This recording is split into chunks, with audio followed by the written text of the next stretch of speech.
Стабилна е состојбата на болничарката која пројави симптоми на конгокримска хеморагична треска и се надеваме дека така и ќе остане делот од инфективната клиника. Во континуитет се следат параметрите да не дојде до влошување, затоа што кај оваа болест е многу важна супортивната терапија.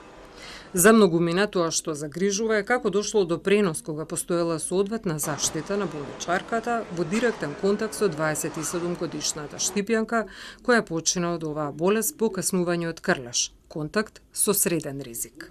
Шансите се многу мали, но со оглед дека пациентката има ненормално големи количини на секрети, екскрети, крварења и така натака, тие се заразните содржини кои може би можеле да бидат пренесени. Но и покрај заштитата која ја имаме ние, сега може би директно додека болничарката работела со пациентката, била заштитена, но потоа кога ги симнува ракавици или се маски и така, или облекат, или било нешто да прсне во слузниците, во очите и било што, и да се заразила. Значи се е можно кога постои така голема количина на заразен материјал. До сега под лекарски надзор беа 29 пациенти кои имале контакт со првата пациентка. Во моментов по епидемиолошката анкета на Центарот за јавно здравје, под лекарски надзор се ставени уште 11 лица кои биле во контакт со втората пациентка и сите се од Скопскиот регион. Добрата вест тука е што болеста не се пренесува аерогено, значи не се пренесува со вдишување, туку потребно е крв или телесни течности, контакт со крв и телесни течности за да може да се пренесе. Сите случаи што се анкетирани представуваат можни контакти од среден ризик и се ставени под надзор.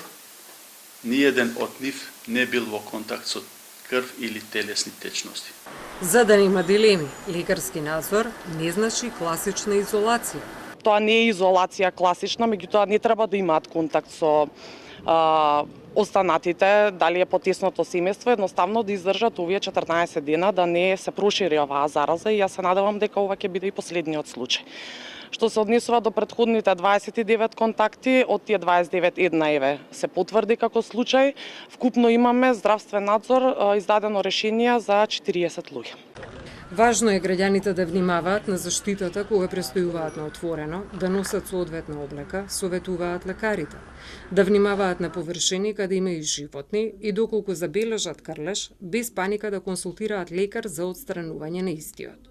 Конгокримската хеморагична треска се пренесува преку заразени крлежи, но може да се пренесе и преку контакт со заразено лице. Смртноста е огромна и се пресметува во над 40% од досега регистрираните случаи.